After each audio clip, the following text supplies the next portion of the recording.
important thing was having a good idea or having a good vision or having an opinion about the way something could be that was kind of commercially viable but could make that institution or that client or that company stand apart from all its competitors. To try and do something in a new way without alienating its target audience. Oh, and it's cold as salt. I don't really know how we started this business. Andy and myself and another guy, Howard Greenhalgh, were all studying at college together. And we were fairly sure we didn't want to work for anyone when we left college. It didn't seem to be anyone that we felt, oh, I'd love to go and work there, not in this country anyway. We were all studying graphic design at the Royal College of Art. Howard was much more into filmmaking, music videos, commercials. Andy and I were very much obsessed with typography and photography and design generally, but type was a big kind of passion and still is. At that time, Howard met a mad hairdresser guy who was working for an American cosmetics company. And he said, oh, do you fancy designing a magazine? And Howard, being Howard, said, yeah, no problem. And then he came back to college to Andy and I, and Howard was doing all motion graphics at that time. So there's a guy who wants me to design a magazine. I haven't got a clue, but we could do it together. So there's this mad hairdresser who plays football every week with another nutter who's launching a fashion company called Ted Baker and wants to find some graphic designers. So then suddenly we had another client. Probably a breakthrough project for us was doing some stamps for the Royal Mail for the 40th anniversary of the Queen's accession to the throne. And once we got over the initial shock of like, why are they calling us? Have they seen our work? You know, it seemed like such a mainstream commission. And at that time, probably our work was kind of at its maddest in a way. You know, once you've decided not to just make the Queen day glow and have a corgi sitting on her head. It needs to be regal, it needs to be, but it doesn't necessarily mean it has to be a nostalgia trip, or it has to, it doesn't mean it can't be contemporary. It was supposed to be the Queen at a particular year, in the 90s. And it should look like that. It should look like a bit of contemporary design. That doesn't mean it has to be wrong for the Queen. So trying to achieve that balance, a contemporary piece of design, but the subject matter is the Queen's 40th anniversary, seemed like a real graphic problem that was worth solving. We see people whose work we really kind of love and like and can see something in there that it makes us excited, and that's usually something that we can't do ourselves. We do kind of cross over, it's not like we try to specialise too much.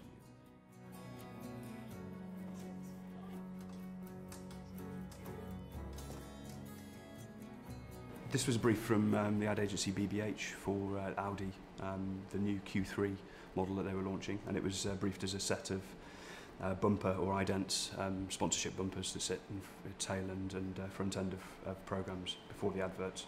The campaign title was Function in Elegant Form, so everything we had to produce either had to show off or had to actually show off in equal balance the functionality of the vehicle and also the elegance.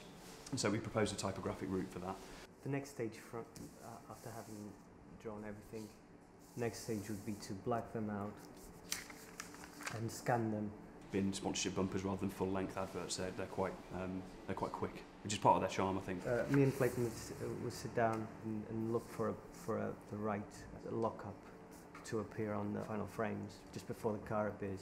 We would look for the right flourishes to make the perfect lock-up.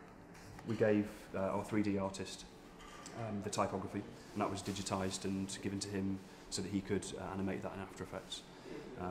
And that was also, it was briefed to him to animate that in a way that was accurate to the way it would be written. So if you were to, with a pen and ink, draw this calligraphy, that's how we wanted it to be animated, so that actually typographically it was correct. The type maps and the way that the 2D animation was working, that was then applied in 3D. So it was either embossed, it was either etched, moulded, trying to be sympathetic to the materials really. so that when they appeared on screen they looked as real as possible. I don't know, when you first see it you can be quite wowed by the 3D and how it's moving, but you know, to try and look past that in the first instance and try and get the material looking as real as possible, which is always a tricky thing in 3D. We did a trailer for Channel 4 about the press coverage of Gaza, and Brian from Channel 4 literally phoned up on something like a Wednesday and said, we need to put a trailer on air on Tuesday night for this documentary, and it's all about how the press aren't allowed in to Gaza. So everything we're reporting is kind of hearsay, and we're being fed images by the authorities. So, you know, it's all, that's the whole gist of the documentary, is the manipulation of the press. So at the moment we don't have a script, we don't have any footage, and we don't have a voiceover, but we need to put something on air that trailers this program on Tuesday night. What can you do? And that in a way is kind of horrific. You just think, oh my God. But also it causes you to think laterally. And we ended up doing something using a script but obliterating it the moment it appears on screen. So it was all about censorship, using some footage, from conflict footage, but blocking most of it out, so you only see a border around the edge. So the concept was about never quite showing anything. And that's one of my favourites, because you know, we had to just think on our feet. It's always a good thing. The Comedy Carpet is a project that we collaborated with Gordon Young on. It's about 2,000 square metres in area, and it's basically a history of British comedy turned into an installation. So there are approximately 160,000 individual pieces of granite lettering, a bit like this, all cut with very high-powered jets of water and all set into concrete. So there are jokes and one-liners and strap lines and monologues and scripts from about 850 different comedians and comedy writers, working with Ross Coleman and Andy Sawyer to kind of actually find out how we're going to fabricate this thing, doing lots of research into cutting granite, how you set that in concrete, how it survives the elements when it sits beside the sea in the north of England, how it'll last 100 years, that it's resistant to graffiti or damage, or all of that stuff.